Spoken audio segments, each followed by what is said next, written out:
Bonjour et merci de votre fidélité à la web télévision Mazlek Info. Les titres du journal du 18 août 2020.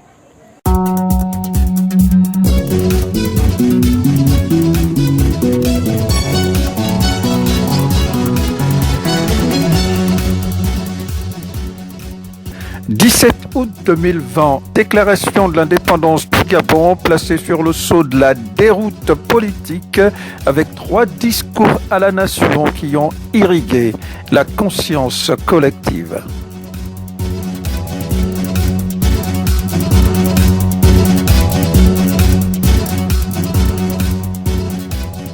30 ans après la marche à pas de tortue du Gabon vers la jouissance de son indépendance, regard croisé dans ce journal sur les acquis institutionnels avec Pascal Nkoulou, président du Bloc démocratique et populaire BDP, Georges Mpaga, président du réseau des organisations libres pour la bonne gouvernance, le rôle BG.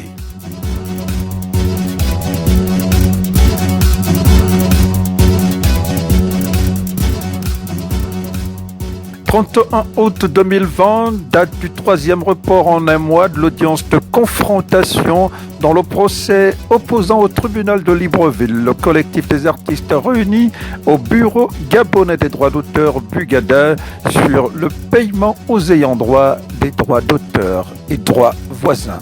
Voici pour les principaux titres. En invoquant Dieu et à la face des hommes, par la délégation des pouvoirs que je tiens du peuple gabonais et en vertu du droit de ce peuple à disposer de lui-même, je proclame solennellement l'indépendance de la République gabonaise.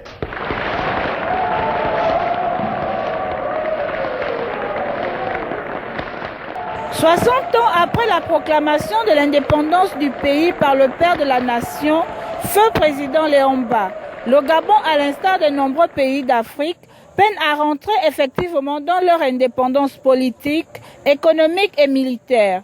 Au nom du joug impérialiste qui plombe la proclamation de ces indépendances, somme toute folklorique. Contrairement aux éditions précédentes de la fête du 17 août au Gabon, l'édition 2020 a été marquée par un bref défilé uniquement militaire dans l'enceinte de la présidence de la République en présence du chef de l'État, Ali Bongo, qui a paru physiquement diminué depuis l'AVC qu'il a frappé fin octobre 2018 à Riyad, en Arabie Saoudite.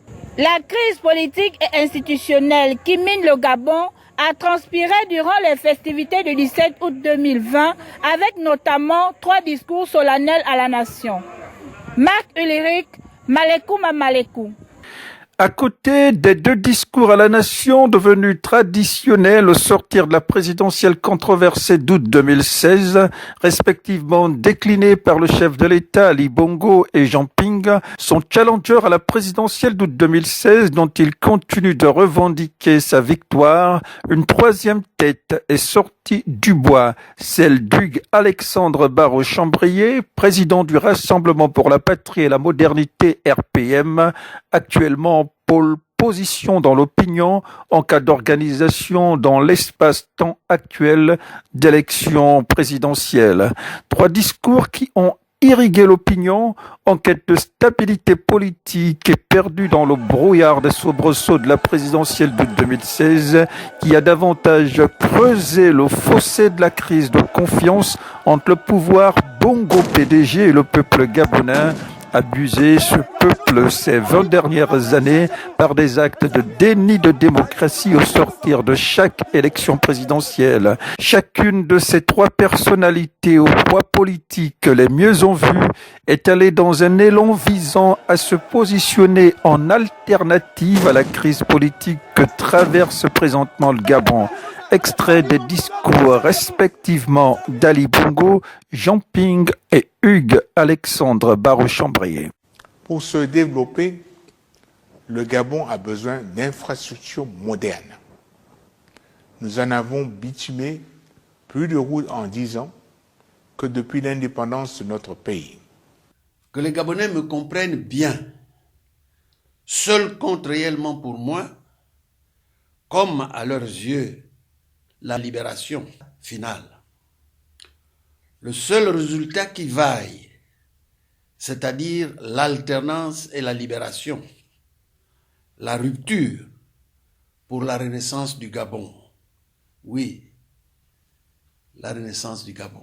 Le Gabon est aujourd'hui marqué par la détérioration de sa situation économique, la déstructuration du système éducatif, la montée du chômage, en particulier des jeunes, et la multiplication des grèves perlées dans de nombreux secteurs d'activité.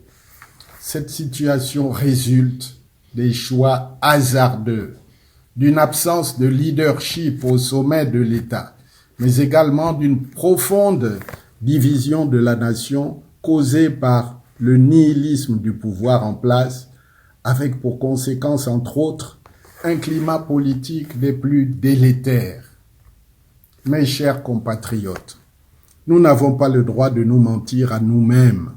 Nous devons reconnaître que rien ne va plus, que notre pays va mal. Des sorties symptomatiques d'un Gabon en perte de boussole politique, mieux encore, en quête d'hommes providentiels. Autre signe de malaise sociopolitique, les activistes gabonais en France qui ont été chargés de bombes lacrymogènes dans la fièvre d'une protestation devant l'ambassade du Gabon pour dénoncer le déni de démocratie au Gabon, avec pour point d'orgue le hold-up électoral d'août 2016 qui a privé leur champion Jean Ping du fauteuil présidentiel. Tu te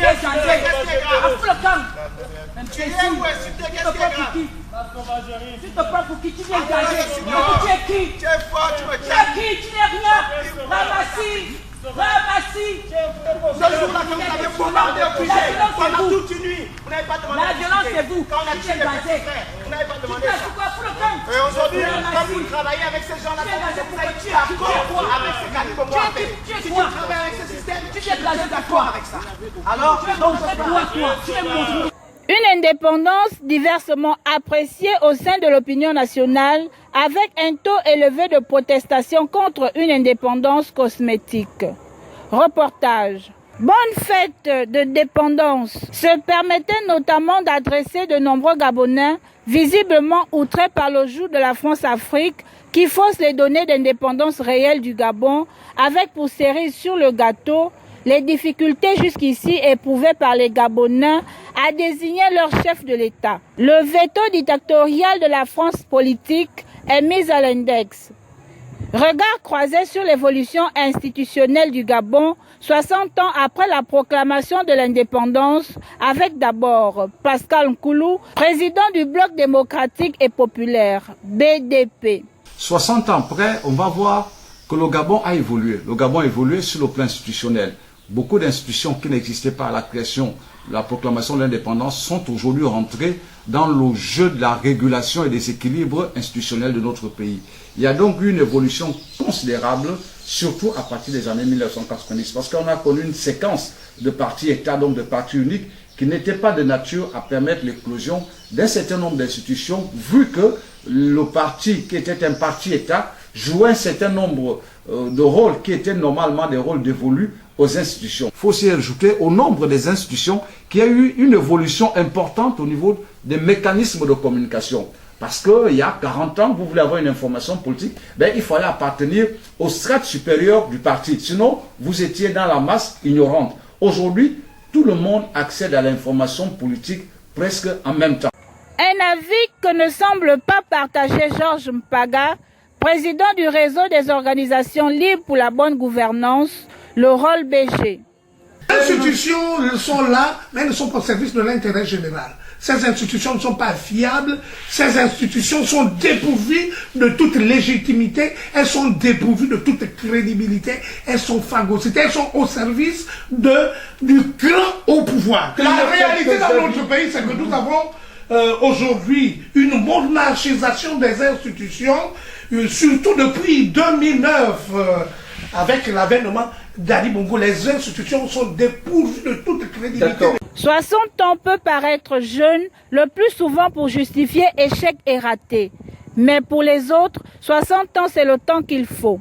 Dixit Dieudonné Milama, président d'Ensemble pour la République, dans une déclaration rendue publique à la faveur des festivités de la déclaration d'indépendance du Gabon. Moment mis à profit pour inviter les Gabonais à l'introspection sur fond de bilan de 60 ans, dans une dynamique visant à sortir le peuple gabonais de la précarité, à forger une conscience nationale forte et à doter le pays d'institutions fortes et justes. Un mot de justice avec l'audience programmée ce 31 août 2020 au tribunal de Libreville dans le procès opposant le collectif des artistes réunis au Bureau gabonais des droits d'auteur. Mise en cause pour perception et collecte auprès des opérateurs économiques des fonds relatifs aux droits d'auteur sans les reverser aux artistes et producteurs de droits voisins.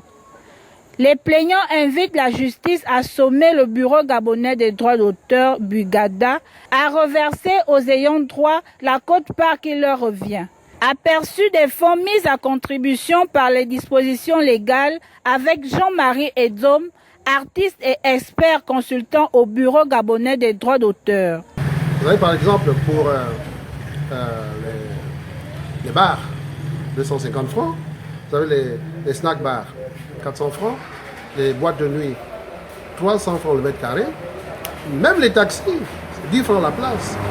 Et on a également les télécommunications qui payent 15 francs par jour et par ligne. Prenons par exemple le cas de RTL Gabon. RTL Gabon doit payer sur la base d'1 million d'abonnés, 1 million d'abonnés fois 15 francs, donc 15 millions par jour, 450 millions de francs par mois et 5 milliards 400 millions par an.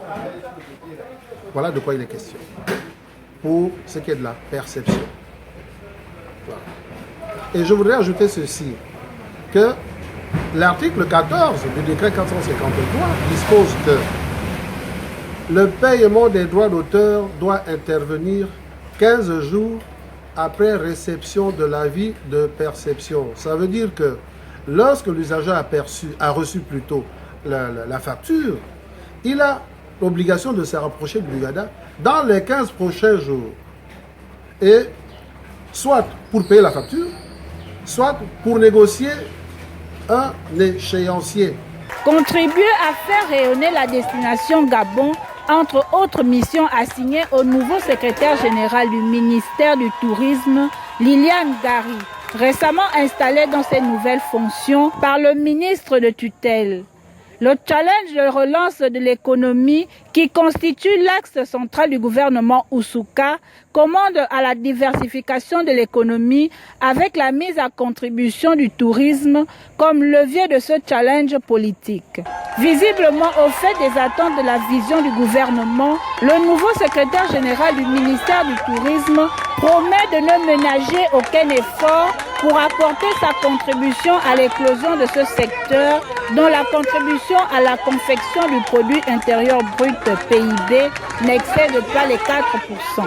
La rubrique vue sur le net à présent, déni d'indépendance du Gabon par le guide premier de l'armée citoyenne pour la libération du Gabon, Jean Bosco Bungumu Boulanga, dont la page Facebook laisse notamment transpirer, je cite, « Aujourd'hui, dans notre très cher beau pays, le Gabon, on célèbre le 60e anniversaire du néocolonialisme français et non l'indépendance de notre très cher beau pays, le Gabon. » Fin de citation.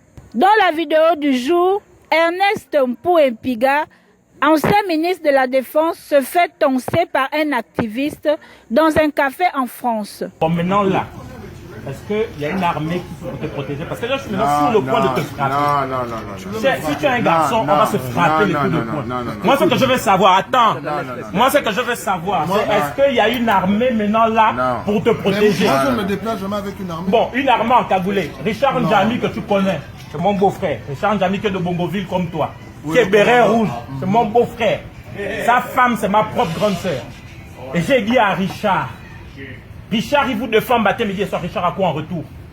Il habite dans un camp de militaires. Pourtant, il fait le sale boulot pour vous. Il m'a dit, qu'est-ce qu'il m'a dit? Quand je lui ai dit que ton Néné, si je le vois, je lui fais la peau. Il m'a dit, Néné, c'est ton parent. Mais le message que je vais envoyer à Richard aujourd'hui, c'est dire à Richard que mon fameux parent, puisqu'on est parents, on règle ça en parents. Où sont les bérets rouges? Richard, où sont les bérets rouges pour protéger votre ministre de la Défense? Où est la garde républicaine pour te protéger? Est-ce que vous voyez maintenant que le monde tourne, la terre tourne? Ce que Dieu fait est bon. Dieu envoie les anges de la justice vers les démons que vous êtes. Maintenant, aujourd'hui, si tu es un homme, tu te lèves et puis on se frappe les coups de poing, sans armée, sans machin. Et Edgar, hein, il va rester poutre. Parce que si Edgar bouge, tu t'occupes personnellement de lui. Maintenant, nous, on va lancer un message aujourd'hui à Ali Bongo. On dit pas parce que tu es son neveu. Est-ce que tu comprends? Non. Je m'occupe de lui. L'armée qui te protège, qui vous protège quand vous faites du mal au peuple. L'armée du peuple. Non, ok, maintenant, quand vous tirez sur les gens, où est votre armée? J'ai pas besoin d'armée pour me protéger. Ernest, vous avez bien entendu ce qu'il est en train de dire. C'est la fin de ce journal. Merci de l'avoir suivi.